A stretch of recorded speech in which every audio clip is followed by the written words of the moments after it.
Welcome into this edition of Broadcaster Hour. I'm Roger Hoover, joining you from Tuscaloosa, Alabama. We've got Kyle Crooks from Gainesville, Florida, and from the Washington, D.C. metro area, to know which town specifically, but we have one of the voices of the Washington Nationals, Dave Jageler, joining us. And Dave, it's great to see you. Welcome to our show today. Roger, my pleasure. We'll keep my location a secret. Security reasons. Nation's capital, you understand. Undisclosed location. Well, Dave, what was the season like for you? Calling games remotely, it was much different, obviously, this year, calling games off TVs. How did it feel for you this year? Really hard. And I think when 2020 ended, I date myself a little bit. I don't know if you remember the movie Office Space, when they had the scene and they went out in the field and they beat the heck out of the copy machines. I wanted to do that with our big monitor, thinking that was the end of it. I'd never have to do this again. Well, good thing we didn't break the monitor. We're probably going to be doing the same thing, at least to start in 2021. So quite a bit of an adjustment when you've done it one way your entire life, and a learning experience, kind of trial and error to see what would work. Now, I mean, luckily for Major League Baseball, we had the benefit of the best camera angles you could have possible. But I mean, the thing that really took some getting used to was you're in essence calling the game a different way. I mean, when you were, as you guys have called games, when you're in person, your eyes, you focus on certain things. Maybe you zone in on the home plate area of the pitcher when he's about to pitch, and then you kind of widen your own field of, you're in essence your own television director. You're dictating what you see, what you look at. If there's a runner on base, maybe they're going to throw over, you focus on that. Then the ball's hit, you widen your field of vision to see where the ball's going, or to catch it, to figure out what fielder is going to be chasing the ball. And then if you want to see what the runners are doing, if the base coach is waving him in, where the relay man is setting up, you control what you look at. Well, when you're doing the game off a monitor, you have no control. You're basically at the mercy of what they're showing you. Now, we did have the benefit. We kind of like our Zoom feed, we had different boxes of things to look at. And I kind of relied on two things: the main television feed, which is what folks would see at home. That's what I used to call the pitch. Obviously, the most important aspect of baseball play-by-play and the way the play starts. And then generally when the ball was in play, I would look at what was called the all-nine shot, which was kind of a high camera angle behind home plate. And you could see basically the entirety of the field, all 9 defenders. And so when the ball was in play, I relied on that, especially base hits, balls in the gap. That way I could kind of pick up whether a runner might be going from first to third, or what the defense was. And actually, you kind of had to look at that pre-pitch, to be honest with you, because there's so much shifting going on in Major League Baseball these days. You know, part of your setup is the third baseman on the left side or the right side of the diamond, is the shortstop on the left side or the right side. So you could only tell that on the all 9 camera angle. The problem with the all 9 is it's a set camera and never changes. So once the ball's in play, it doesn't zoom in on maybe what you want. You're still going to have that wide angle shot, and maybe not as close in as you want to see it. So it led to some issues. The hardest thing, honestly, guys, is when a ball is hit. Let's say it's hit 90 to 100 miles an hour, and you're watching the feed off the television for the pitch. By the time the camera switches, the ball's hit and the camera switches, what's happened has already happened. Either it's a base hit, the fielder has fielded it, or maybe he's booted it. And so you kind of have to be a detective to figure out what happened. And for an example, I got burned one time. There was a ball up the middle, a rocket up the middle past the pitcher, and the ball happened to hit the second base bag. How often does a ball hit the second base bag? Not that often. Might see it once a season. Well, so initially we didn't see the ball hit the bag.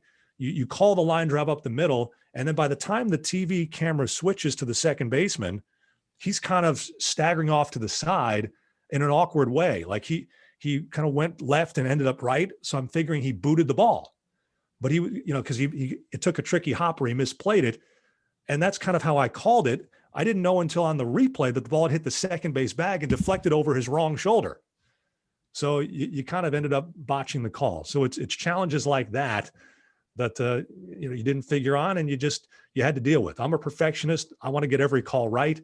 It was it was hard to do that in the 2020 season.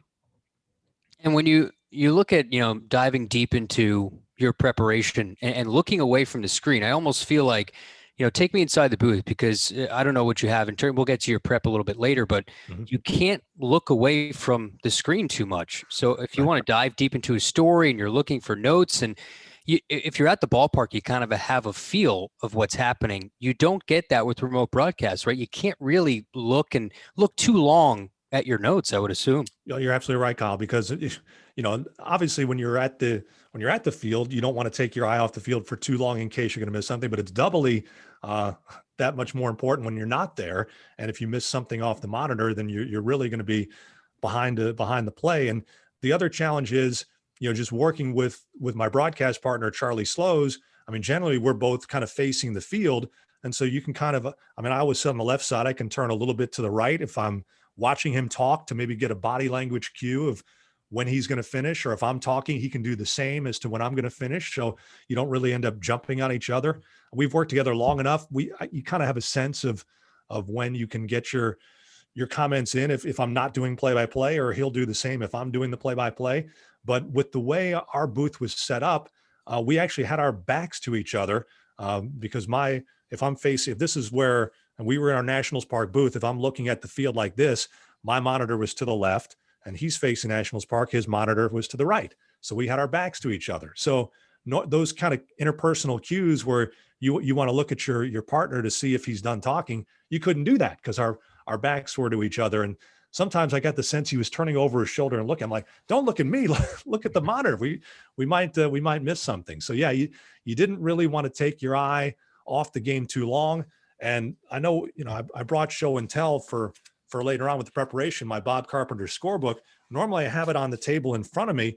When I was facing the monitor, I would honestly just kind of fold it over and kind of keep it on my lap, because the table in front of me, my counter where I would normally write to keep score, is now off to my right.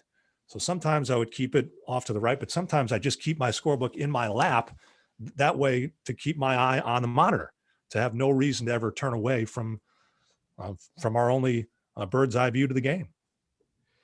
And staying with that for just a second, talking about looking out at the field, we've heard some broadcasters on here before and others I've known talk about the adjustment they have to make going to Nationals Park due to how high the press box is and the view you have there. Obviously, that's your home ballpark, so you're used to it. But what was the adjustment like when you first went in there, being about as far away as you can be high above the field? Well, Roger, it is far and away the highest. Pittsburgh's pretty high, but Nationals Park has it beat.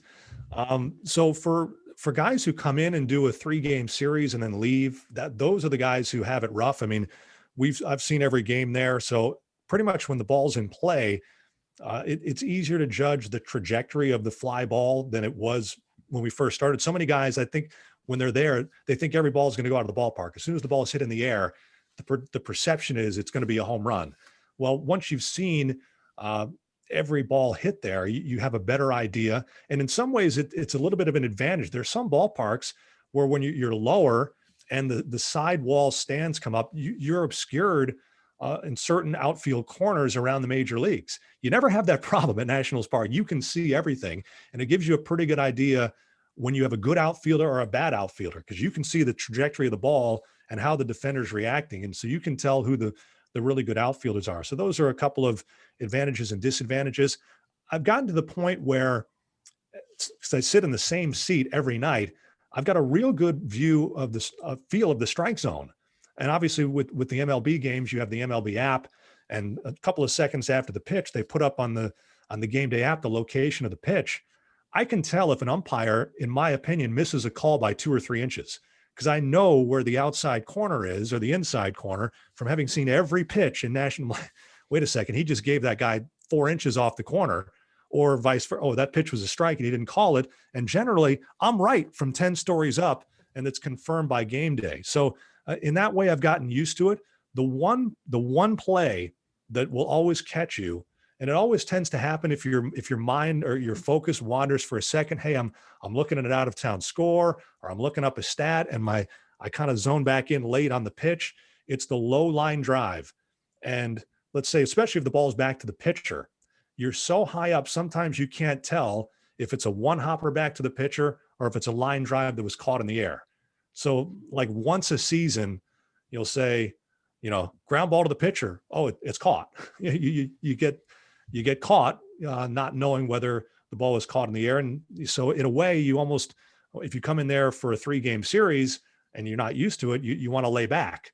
You want to say, hit hard or a shot up the middle. Don't commit to whether it's a line drive or a ground ball, because you could get burned. You call it a ground ball, the guy catches it in the air, he's walking off the field for the 3rd out, then you've got to cover up for a mistake.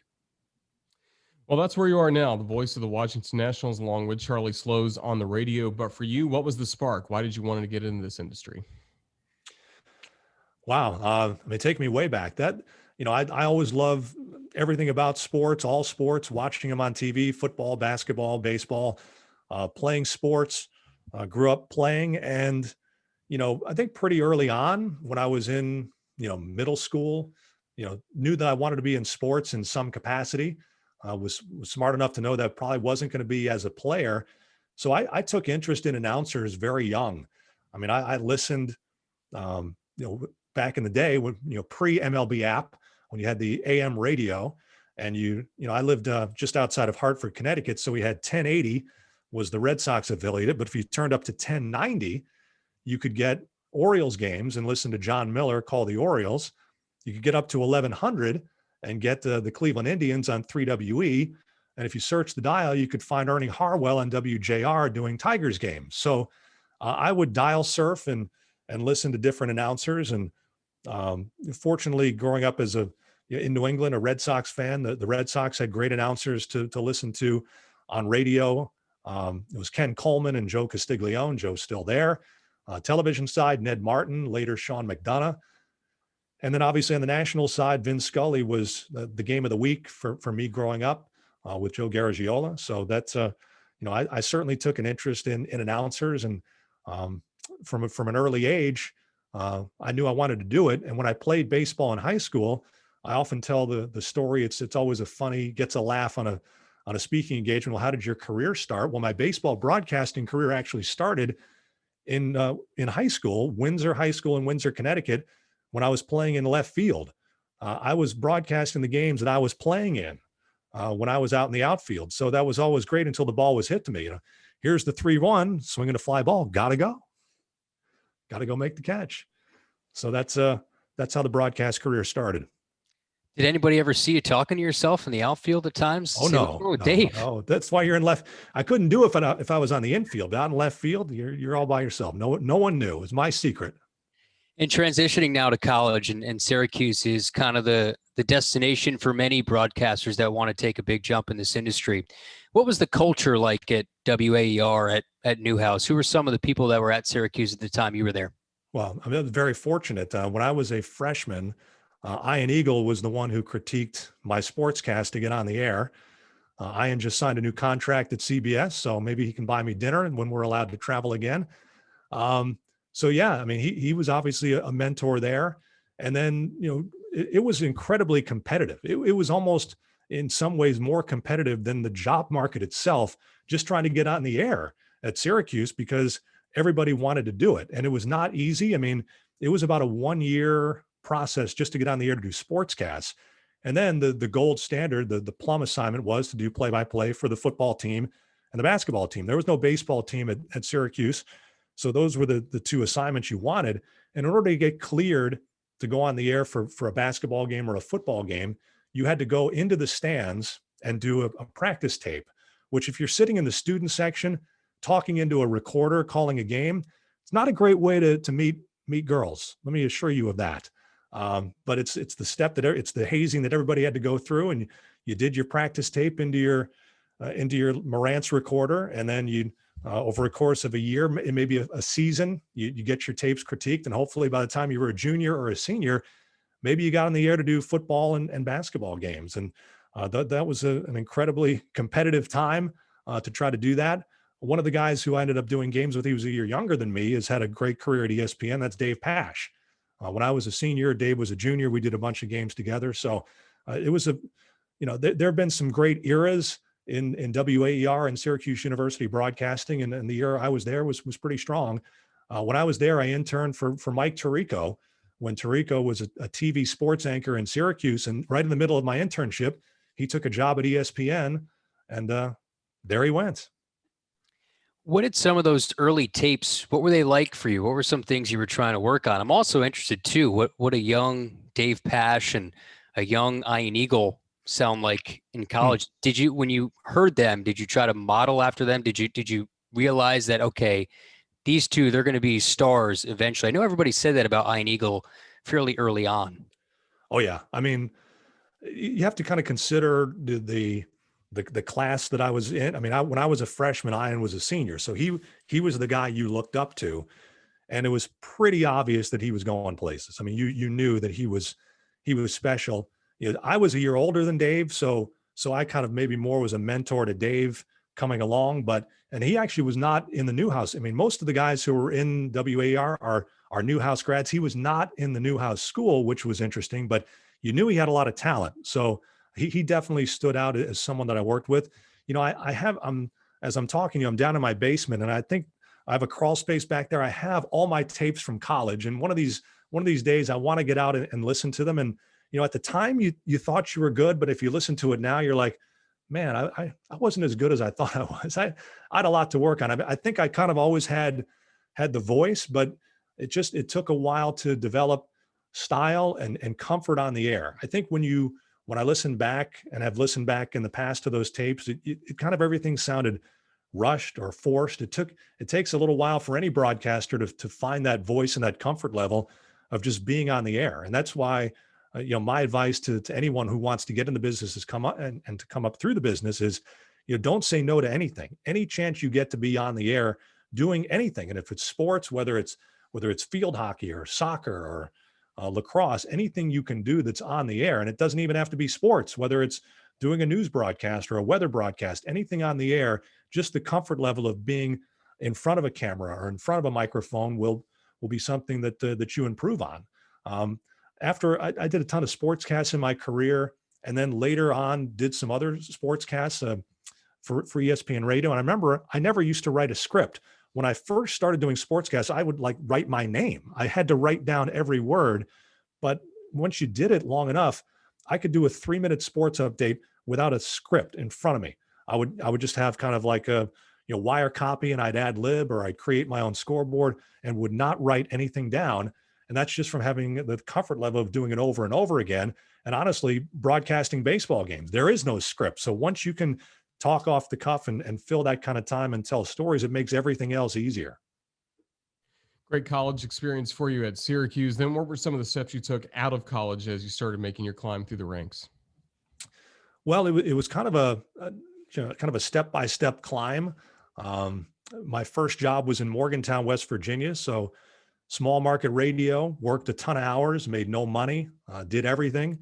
Got to do some play-by-play for high school sports, but Syracuse had a little bit of a pipeline down to Metro News Radio and WAJR in Morgantown, were the affiliates there. And I think Pasch followed me there. I think the next year he went there, and a couple other Syracuse guys had gone there in front of me. I was there for about a year and then ended up going to Charlotte, where I spent 7 years.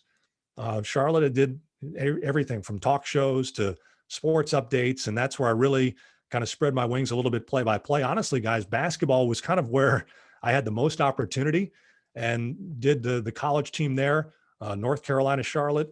They were an NCAA tournament team a bunch of years there and had a great experience calling their games. I had a handful of opportunities to do baseball there with the Charlotte Knights AAA team, but it was never a full-time thing. There were a couple years where I was the number 2 guy for Charlotte early in my time there, but I didn't travel. It was home games only, middle 3 innings. And then my last year in Charlotte, the announcer who's still there, Matt Swearad, is still the voice of the Charlotte Knights. He missed a handful of games, and I was at the flagship radio station and filled in on those games. I hadn't done baseball in about 4 or 5 years. Well, that opportunity in 2001 to do the Knights turned out to be the demo that got me the Pawtucket Red Sox job in 2005. It would have been real hard to get a job in 2005 with a tape from 1996, which was the last year I kind of did any sort of significant baseball. I had focused mostly on basketball. So after 2001, I left Charlotte and went up to Boston, again, kind of chasing the basketball dream. They were launching a new all sports station there to compete with the behemoth at the time, WEEI, 1510 The Zone. The program director from Charlotte had moved up to Boston, brought me there. And the hook was they were the Celtics flagship station. So when the play-by-play guy missed, I was the Celtics fill-in guy. And so that led to, 3 or 4 games a year over a handful of years, but was not really scratching that play-by-play itch that I wanted. And as many startup stations go through, it was kind of evident that the station was not going to make it. The ratings weren't good. And so in 2005, the Pawtucket Red Sox job happened to be open, and I interviewed for it and was fortunate enough to get it. So that's how I was going. I was going on the basketball path and kind of took a late detour into baseball to join the Paw Sox. So I'm thankful that I had that opportunity with the Knights in 2001 that kind of gave me that fresh, semi-fresh baseball demo to get the job with Pawtucket in 2005. And then the off season after the 05 season, like every minor league announcer, you're sending your stuff off to all the major league teams. That winter there were almost more openings that winter than the ensuing 10 years combined. And I had several interviews, interviewed with Oakland, interviewed with Houston, and got hired by the Nationals and was called by the Phillies after I accepted the National. I mean, there were so many openings and there was a lot happening. And fortunately, the Nationals extended me an offer and I joined them in the 06 season. And 15 seasons later, I'm talking to you. Here we are. Well, again, great basketball experience for you, not only in college, but also getting to fill in for the Celtics. And for you, just what do you like about basketball on the radio? What was always most important to you when you were calling a play-by-play assignment on the radio for basketball? I enjoyed simply kind of the atmosphere of the college game and, the band and the student section and the emotion of it and kind of how, the school that I was with, Charlotte, they're always kind of a perennial bubble team, and every game just had so much importance to it. The baseball game, if you win, if you lose, you play tomorrow, and then you win or you lose, you play the next day. And kind of that's the same way in the NBA. But in college, the 30-game season, if you're a bubble team, a game in December could be the game that gets you in or out of the tournament. So every game kind of had that magnitude to it. I just enjoyed the atmosphere. It was a really good conference. And I enjoyed the pace of the game and the energy of being in the different arenas that I got to visit around the country. So honestly, I was really pushing hard to get into basketball in a full-time capacity, which obviously met the NBA, but the cards didn't fall that way. And, baseball is a totally different style of broadcasting. Basketball, the ball's constantly in motion. There's not a whole lot of time for the analyst to get his words in. Generally that's if the ball's out of bounds or, free throw attempts or maybe a quick comment, after a made basket, but it's a much more high energy level of broadcasting. Baseball's more relaxed, and it's the storytelling. It's being conversational. Then when the ball's in play, that's when the basketball skills come into play. When you're describing that double in the gap and things are going 100 miles an hour, can you describe that accurately and with poise so that your listeners know what's going on? And we mentioned the culture at AER, but going to Pawtucket, which has seemed to be an assembly line of major league announcers. Dave, I don't know if you have the number of how many are in the league now. Is it 7 or so that have been through at one time it was 9 teams had an ex-Pawtucket announcer. I'd have to count it up to see if that's still the case. And there's really one reason for it. Mm-hmm. That's they hire their broadcasters based on broadcasting. Many teams hire their broadcasters based on what you can sell. Don Orsillo and I probably fight for the title of worst salesperson in the history of minor league baseball. I worked for the Paw Sox for about a year, and I sold 1 ad. So I was the worst salesperson they've ever had. Don claims that he is, but I think I was the worst. But they didn't care. They didn't want me to sell. They wanted me to announce their games and get to the big leagues. And it's funny, working there, it's interesting how they chose their talent. They did an interesting thing. They would, let's say, all right, it's word goes out, Dave's getting the Nationals job. The word filters through the industry, and boom. Back then, it was everybody's FedExing their CDs or their cassette tapes to a McCoy Stadium in Pawtucket, and so they get whatever 50 to 100 resumes and demos. And so the PR person would kind of listen to them, and he'd basically group them, and they would call the entire front office in either late in the day, or maybe they might even stay after work one day and order some pizza, and they'd have the entire front office gather, and they would play a little snippet of everyone's, of their CD or their tape, and they would vote. It was basically like their focus group. And so it's almost like a March Madness. They have a, group A, group B, and they put like three, which of the three do you like best? And they'd vote. Which of these three do you like best? And they'd winnow it down to the final 4 or 5, and those would be the finalists. And that's when they'd call references and do interviews and the like. So they basically, and these were, baseball fans who worked in baseball, so they knew what a good announcer sounded like. But it was kind of having their own focus group, and I never heard of any other organization doing that before. Normally, it's kind of like one or two guys. Well, and that person, whatever they like, that's going to be the direction they go. As far as finding an announcer, well, this was kind of a group effort, and then they'd winnow the candidates down to the final couple and then go through the interview process. So it was really an interesting way they did it, and it worked for them, because it seems like every time they pulled Dave Fleming out of A-ball in California, and he's obviously a major league superstar. So they were pretty darn good as to the announcers that they hired. Most of them moved on to the major leagues. And now getting to the Nationals and working with Charlie all these years, how have you built up that chemistry? Was that one of those things that happened right away, or did it come over time? Just because you're with each other every day.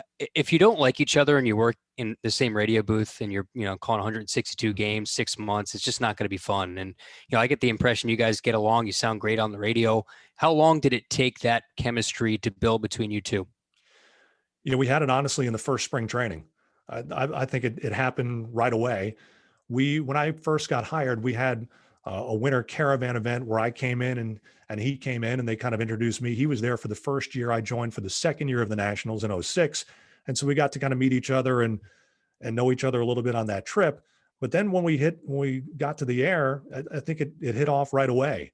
And we knew, I think initially, that the Nationals were not going to be a good team. And so kind of just calling the game would be a little boring. So we kind of took it upon ourselves to try to bring our personality into the broadcast and make it a conversation that our listeners are eavesdropping into, as opposed to just, hey, I'm only going to be talking about the game. Now, if the game is good, then the game carries the broadcast. But if the team's getting its brains beat in, that's when we're going to have to take this in another direction, have some fun, let your personality come out, have a little bit of back and forth.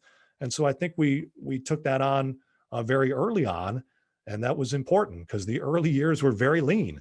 The Nationals did not have a winning season. I think my first 6 years there, and a couple years they lost over 100 games. So if you're just doing those games, kind of as is, it's not going to be the most entertaining listen. So just because the game is bad or the team is bad doesn't mean you have to be. You've got to rise above that.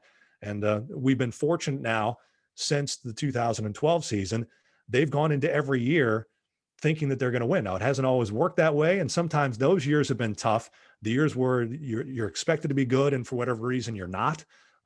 Those years can be a challenge. But we've been really spoiled recently by the success that they've had. And you talk about the chemistry. One of my friends in the business one time told me a pretty good expression. He said, "It's a small booth and a long season." So if you're not getting along, those words really matter. So especially on radio and the way we look at it, it's important to have that chemistry in the back and forth. Some teams, and if you listen to old radio broadcasts, it's kind of like one guy does his innings, the other guy sits out. Then they switch. You don't hear from the other guy. I mean, to me, the way I like to do it is that you hear from both of us, whether it's analyzing the game or going off on some tangent. If someone's telling a story and that's interesting, well, if the other broadcaster reacts to that, then maybe you can kind of continue that discussion in another direction. Well, let you brag on Charlie for a second, your radio partner. What does he do well? You've gotten to be right by his side for a lot of great moments in his career. Yeah, he and I think, both do an incredible amount of preparation. He is always ultra prepared. And so that's a very important thing that I look at. But the one thing that Charlie has done very well is he rises to the occasion for the big call. He can punctuate a big call with the proper emotion that the moment warrants. And so Some of his calls, whether they're the final outs of no hitters or Scherzer's 20th strikeout or a World Series winning call, those are his stamps. The Jason, for a long time, it was the Jason Worth home run in 2012. It was a walk-off homer in Game 4 of a division series to force a Game 5. That was kind of his signature call. Now his is the final out of the World Series 2 years ago. So he has the ability to rise to the moment and nail a big call. And then your broadcast as well. I just love turning on your broadcast because of the style that you and Charlie have, but also just the sound you all have. And I know that's in large part due to your engineer, the jack of all things, who just gets such great ambient sound, all the natural sound, the back crack just sounds so solid. Why is that?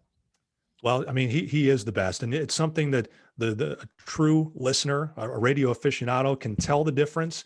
And to me, he makes all the difference. There are a lot of teams, and most National League teams travel their own engineer, but I think more American League teams don't. So if you have an engineer who doesn't travel, you get to a city, you hire an engineer, he sets up the equipment, and he goes off and, drinks a Coke or reads, pokes on the internet during the game. And if anything goes wrong, he'll fix it. And then the game ends and he breaks down the equipment. Well, Jack sits in our booth and he watches every pitch.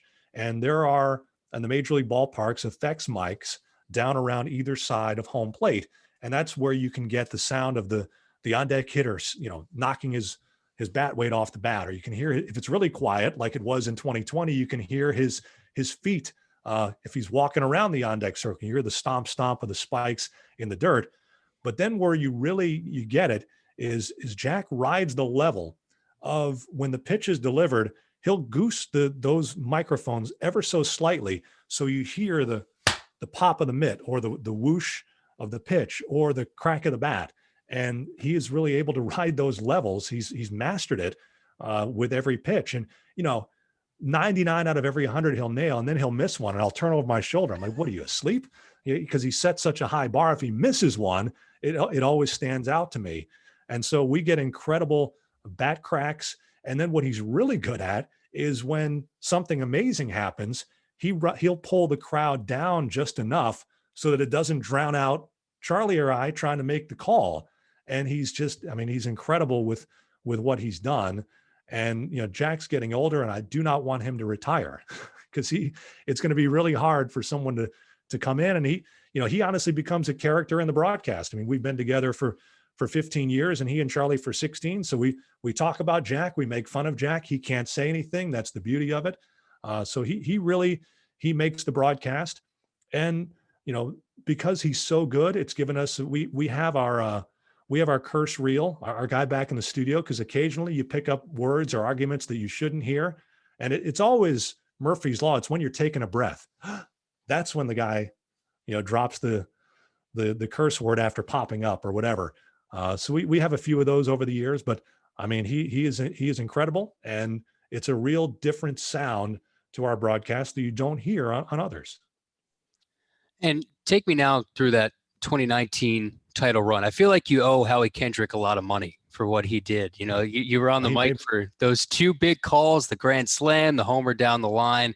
First of all, how much is your heart beating during those moments and trying to, get the information out there, describe the play? You're covering this team all year, so your heart has to be beating. You're trying not to scream. You want to stay so you can stay within the moment, give people the moment. How did you do it? I mean, those are two incredible moments. Yeah, no, I mean, Howie made my career. Thank you, Howie. I think I saw him on the bus after the first, in Dodger, when he hit at Dodger Stadium. His family was there. I happened to ride the bus back to the hotel with him, and his wife and kids were there. And I pretty much thanked him when I got on the bus, and he hadn't heard the call yet, and someone had already posted it to social media, and so his wife was listening to it. So that was a pretty special moment. But that call in particular is my favorite one, because having been with the Nationals organization, we obviously, the team had been a perennial postseason team, but the narrative was they couldn't get out of the division series. 4 years they had won the division, and 4 times they had home field advantage, and 4 times they had lost. And 3 of those times they had lost Game 5 at home. Well, this time they win the wild card game. They're the underdog. They're playing the mighty Dodgers. So they're on the road. They have nothing to lose, and they have a great comeback to send the game to extra innings. and Howie comes up with the bases loaded against Joe Kelly. And the great part about it was, there were no outs at the time. So when Howie hits the ball, I gave it kind of a big buildup, because once he hit the ball, the worst case scenario is it's a sac fly and it's your go ahead run. So there was no reason to kind of hold back. And so as the ball's in the air, you think, okay, it could be a sac fly. Well, maybe it could be a double off the wall. And then I picked up Bellinger and started describing him. And then you kind of get to that point where you see where Bellinger is and where the ball is, and you realize it's going to be a home run. And that's when you rise to the crescendo. Now, you talk about covering the team and your heart rate. It's much easier in those high pressure postseason games doing the play-by-play than sitting next to the guy doing the play-by-play. Because when you're the analyst, you almost feel like you're not working. You have no control. When you're the play-by-play guy, you control what you say and you're focused on that. I always get far more nervous when Charlie's doing the play-by-play than when I am, because I'm focused so much on doing my job and I'm in the flow of calling the game. So as soon as the ball leaves the yard, I give it the big call and the score and what it means. And immediately I'm like, all right, I've got to pick up what's happening. And so I zone down on the Nationals dugout and I see the scrum of celebration. I talk about that. And then I try to pick up Howie coming around third and describe him touching the plate. And so you're not really thinking about what it means that, hey, I'm going to have to go to St. Louis and call the NLCS. You're just trying to describe what you see. And then at the end of it, it kind of, well, how am I going to put a bow on this? And it was kind of like trying to think of something that would mean something to Nationals fans. It's like, we've been sitting here watching this team lose in these moments after moments. So I came up with like, do you believe it? And that was the way I ended the call. And so I was really proud of how that one came out to capture that moment. The one that he hit in Houston off the foul pole, now that's in the 7th inning. So it's not the game-winning home run. You kind of knew the grand slam to go up by 4 in the 10th was going to be the game-winning home run. The beauty of that call, and the best part about it is, the worst, as you guys have called games, the worst thing you can do is call a home run when it's not, or call not a home run when it is a home run. So the ball that Howie hit down the right field line, there are a couple of issues. Number one, is it fair or is it foul? Number two, is it going to be high enough or not? And number three, if you recall that right field corner in Houston, the fans are right there. And I think it was the year before, there was a controversial play where a fan reached over the wall and touched the ball, and there was question whether it was a home run or not. So a lot can happen on that kind of call that makes it hard for an announcer to know right away if it's a home run. I mean, sometimes you're looking down at the umpire saying, please give me a call because I don't know what happened. And so as that ball's slicing down the right field line, I realize, oh my, Springer's not going to catch this. Okay, this has got a chance to go. Is it going to be fair or foul? Boink, it hits the foul pole. Prayers answered. There's no doubt. I didn't have to hesitate. I could just describe what happened. And so kind of to put a bow on it, I dropped in a "Do you believe it?" part 2, because Howie kind of had been no factor in the World Series, and I said something about earlier when the at bat started, I said Howie's looking for his signature moment in the World Series because he hadn't had one yet. He had been the MVP in the LCS, so I brought it around to that. I dropped in another "Do you believe it?" to kind of tie it into the LA, and fortunately, it turned out to be the winning home run because the Nationals never surrendered the lead. We've talked a lot about the technical aspects of play-by-play, especially in big moments and how to control your voice. But how about the routine? The ground ball to shortstop. How much do you like to get into different descriptors? We've had differing opinions as to what is too much. Some people tend to go over the top, some people not enough. Where do you stand on just the routine plays of how much description that you want to give a radio audience? To me, as much as possible. Now, I like to talk about what the defender does to field the ball. Like if it's a ground ball to short, is it right at him? Is it a couple of steps to his left? Is it a step to his right? Does he backhand the ball? Is it a line drive throw or is it a looping throw? Is the runner out by a step? Is he out by a step and a half? They're to me, as a radio play-by-play guy, the more description, the better. So that's kind of the philosophy I have. To me, you're missing something if there's a ground ball to short, throw to first, and he's out. That leaves a lot of room for interpretation for the listener. Was it a hard ground ball? Was it a dribbler? Did the fielder charge it? Did he have to back up on it? Again, was the runner going hard down the line? Was it a close play? Did the first baseman have to reach up? Did he have to scoop it out of the dirt? So to me, there's so much that can be done with even the routine plays. And honestly, one of the things, guys, that's changed in the last couple of years about my job, and it's hard for me to try not to sound like the grumpy old guy, but one thing I spend so much time talking about now is pre-positioning of the defensive team. And I always used to say, it used to be so uncommon. Oh, wow, they're in a shift. The second baseman's out in shallow right, the shortstop's to the right of second, the third. And now I feel like I'm doing that 9 times an inning. It's almost like when 2 infielders are on each side, that's unusual. So there's so much I feel that I need to get in because the listener can't see that. I mean, just because it's a left-handed batter doesn't mean they're automatically shifting, and they might change. I mean, you see in the major leagues, they'll change count to count. If it's 2-2, or if it's 1-0, they might have the third baseman shallow to guard against the bunt, and then when it gets to 2-2, the third baseman goes to the other side and the shortstop comes back. It's almost like you're calling wide receivers in motion half the time. So I feel like that's an adjustment I've had to make. And it's something that I feel is important, because if you don't talk about it before it happens, like if you just ignore the fact that there's a shift on and there's a ground ball to the right side and the shortstop fields it, well, what's the shortstop doing over there? So it's you have to set the stage before it happens. And how do you try to balance all that description with making sure you have the right pace? Because I'm with you. I like all the descriptors as much as possible, but I feel like I rush a lot when I am trying to think about getting all these different words in and trying to make sure that it sounds as best as it can. But how do you try to manage your pace on something like that? Well, I mean, the one thing on radio, again, it doesn't happen until you say it happens. So you can lay back on it a little bit. The one thing I'm always conscious of, and when guys send me, when minor league announcers send me stuff to critique, one thing that I always listen for, and I notice a lot, is how much do you let the broadcast breathe?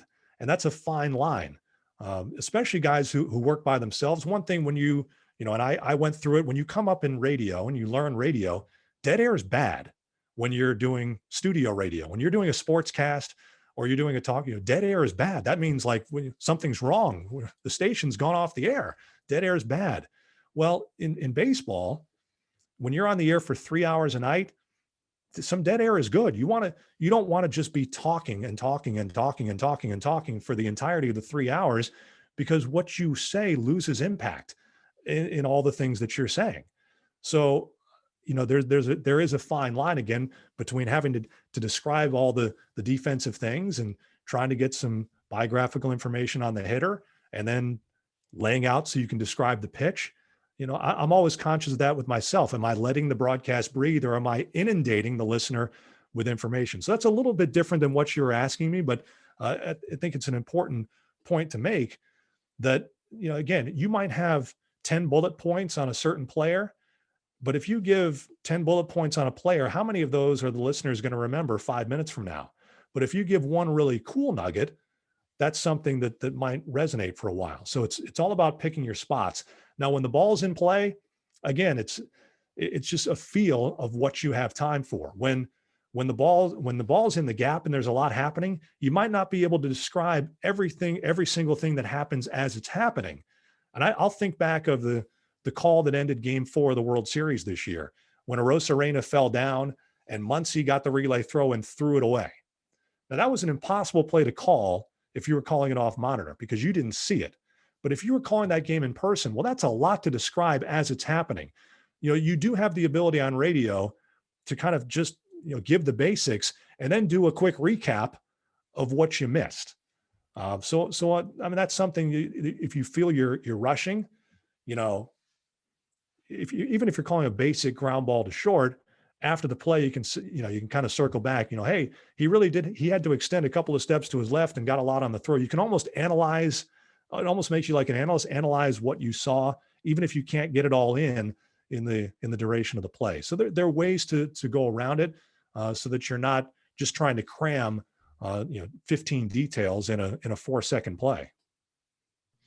And what can you tell us about your daily routine in terms of prep, making sure you're ready for the broadcast? And we know you have the scorebook right there. If you could just hold that up to this camera and let us see what's important for you to make sure you put on your scorebook each night. All right. So this is my Bob Carpenter scorebook. Do you guys use Carpenter? Absolutely. I showed mine to him a few years ago in Miami. He got a kick I out of actually it. just ordered mine last night. There you How go. about timing? I know the guy. I mean, so I've got a good supply here. So, I mean, like, for this, we've got the standings page here. We've got the defense here. So on the defense, I write, the player for each position, how many errors they have for the catcher, his throwing stats. As far as the lineup, I kind of just write basic stuff. I've got batting average, homers, RBI, steals. Then I'll do in parentheses next to that what he did in the last game. And it's, my handwriting is gibberish. Only I can read it. But for example, Alberto for the Orioles, 2 for 5, 2 doubles, and RBI. And I kind of have shorthand, so I know what that is. And I use 4 lines.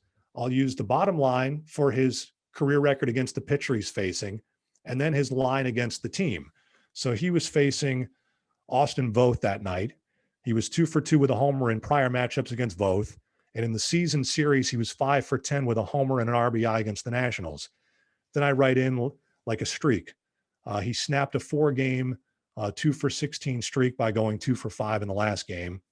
The guy below him, Santander, hit safely in 6 out of 8.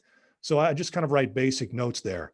Now, what I chart, I don't know how many guys around the big leagues do this, but I chart every pitch. And the reason for that, I mean, in today's game, pitch count is everything, especially for the starting pitcher. So I don't know how closely you can see it. So in the first inning, we'll go like strike, ball, X in play, and he flied to right. Santander was strike, strike, foul, strike. So I literally chart every pitch. And so then at the end of the inning, Voth had 10 pitches, 9 strikes. And I write the pitch count up in the top for every inning. Then down below, we have the pitcher box, just career numbers on Voth up there, pitching line for the game. You've got your relievers over here, bench over here. So kind of the basic stuff that I fill out on a day-to-day basis is just the stats on each player that go in the box.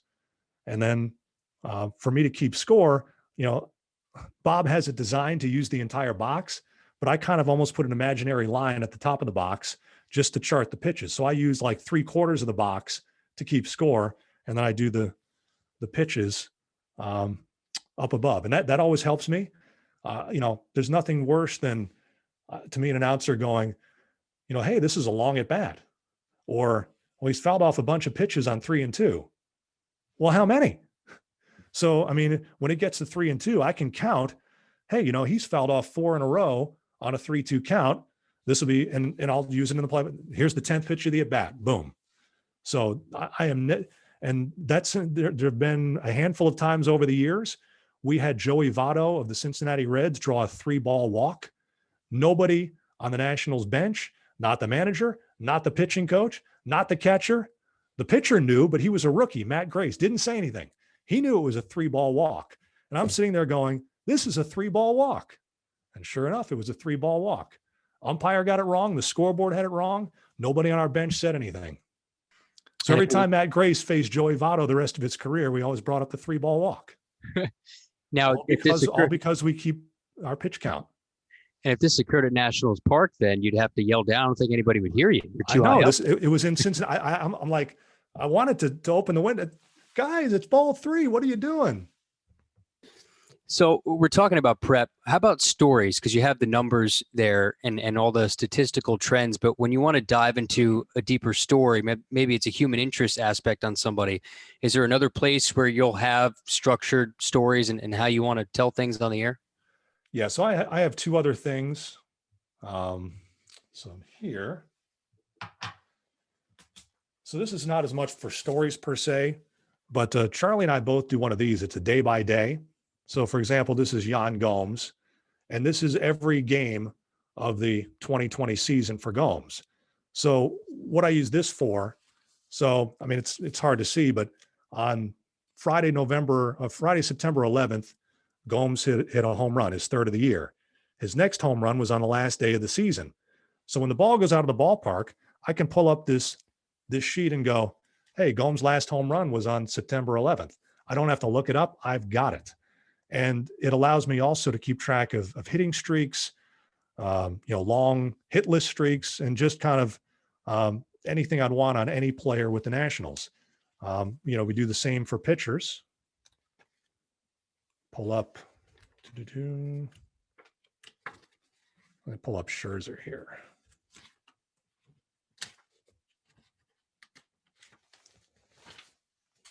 So here's my Scherzer page, and you can see the highlighted yellow in that column there.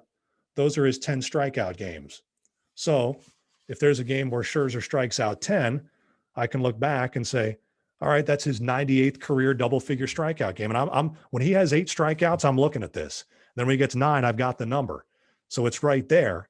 Hey, that's the 98th time and the 5th time this year he struck out 10. I've got it here. And I don't have to rely on game notes, because what I've found is that not many game notes around the major leagues are done for broadcasters. There's not a lot of information in there that's relevant to what I'm going to want to say on the air. A few teams do it, but they're putting in, stuff that's really not important to what I want. And some teams don't do negative notes. Not every guy is going to be on a great hitting streak all the time. So I kind of do everything myself as far as statistical keeping for the Nationals. And I do the same thing for the other team. When a series starts, I'll get on Baseball Reference on every player in their lineup, and I'll do like a little a hitting streak. I'll see, hey, this guy's hitting 7 in a row, or he's 2 for his last 27. And so I do that for both teams as far as preparation, so that I have it right there. And that's some of the stuff that I write in the scorebook. As far as stuff that we do ahead of time, most of my prep is before a series ever starts. So, for example, I do this on an iPad and a Pages file. So there's Kyle Finnegan. So Finnegan came up with the Nationals last year, and so I kind of have his height, his weight, his age, signed as a free agent, his repertoire, his pitching repertoire: fastball 93 to 97, cutter 88, curveball, changeup. His 2019 stats written out there. 6th round pick by Oakland in 13 out of Texas State, 7 years in Oakland organization, converted to the bullpen in 2016. I do one of those for every player on the Nationals and every player on the other team. So it takes me several hours to do an opposing team, and I'll do something like that for every player. A funny story about that, I was doing a game several years ago with the Texas Rangers, and it was a game where the Rangers starting pitcher kind of got blasted early in the game. He gets out of the inning and he's due to bat in the 3rd inning. So I'm doing the play-by-play in the 3rd. Pitcher spot comes up, and all of a sudden there's a pinch hitter in the on-deck circle. Not surprising, but it's not a bench player. It's another starting pitcher. So I'm going, okay, all right. So Nick Martinez is the pinch hitter.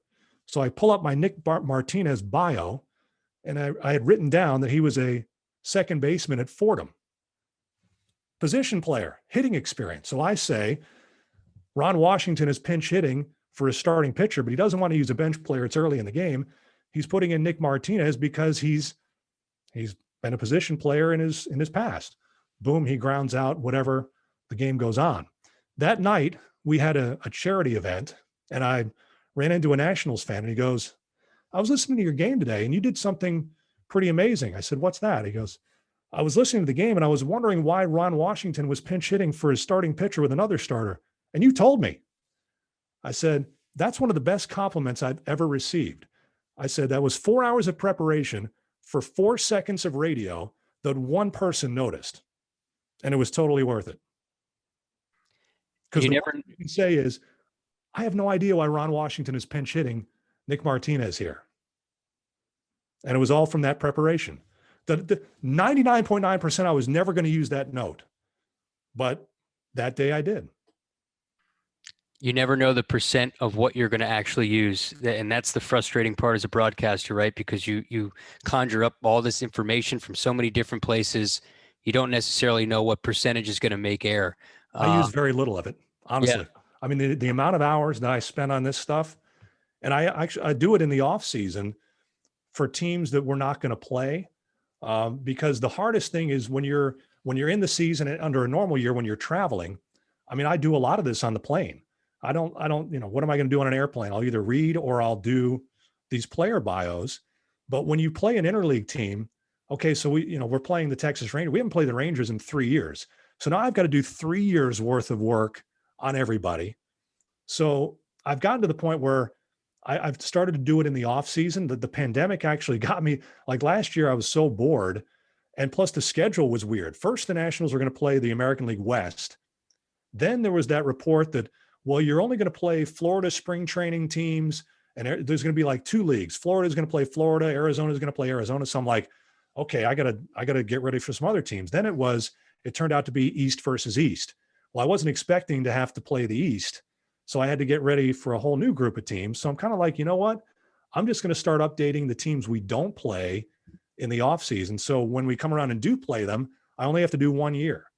So I've got my kids are more grown. I've got some time on my hands. I've already knocked out the American League West and American League Central, and this year the Nationals are playing the American League East. So I'll update those teams during the season when I have time. I don't know if I'll be on an airplane, but when I have time, we'll update the American League East in advance of the series. So I honestly, I'll do that if we're playing the Tampa Bay Rays on May the 1st. I'll start working on them a week or 2 ahead, and then have it finished. And so then once the series starts, I don't have to do anything new with that. I'm just kind of focused on, pregame preparation. Normally that's around the batting cage in the clubhouse, talking to the other announcers. So kind of the bulk of my preparation is done in advance of the series. Final one for me, Dave. What's your favorite venue to call a game in the major leagues? We think of some of the iconic venues, but for you, when you factor in booth position, maybe even the media meal too, you can throw that in there. What's your favorite ballpark? Yeah, I always answer that question, like you say, several different ways. Philadelphia is the best place to work because it's got a great booth for visitors. It's a good sight line, and it's got the best press dining, and it's got Turkey Hill ice cream. It's a great place to work. Is it my favorite place to work? Well, no. I mean, I love some of the older parks. I mean, we only go to, love going to Fenway, love going to Wrigley, but hate working at Wrigley. I mean, literally just to get out of the booth at Wrigley Field to use the restroom, it's a gymnastic exercise to get to climb over Charlie's chair and up the stairway. And hopefully they're going to fix that eventually, but it's a hard place to work. And then when you get the wind blowing in, it can be a really tough place to work, but it's a great place to do a game because of the history. So a lot of different places I really enjoy. As far as view from the booth, San Francisco, you can't beat that. Pittsburgh's tremendous, and Nationals Park was great until they put up all the buildings in my neighborhood around the yards, because we used to have the great view from the booth of the Capitol Dome. Now it's a little bit blocked. Well, time marches on. Yeah, it certainly does. We'll get you out on this. Just what's your advice? This is a show that's really designed for a lot of younger broadcasters that are either in college or just out of college, trying to take their first steps in the industry. Just what's your overall advice to those folks? Well, considering some of the things that are going on in the business now, go run the other way. But no, seriously, for me, the biggest thing in my career, every step along the way, had to do with networking.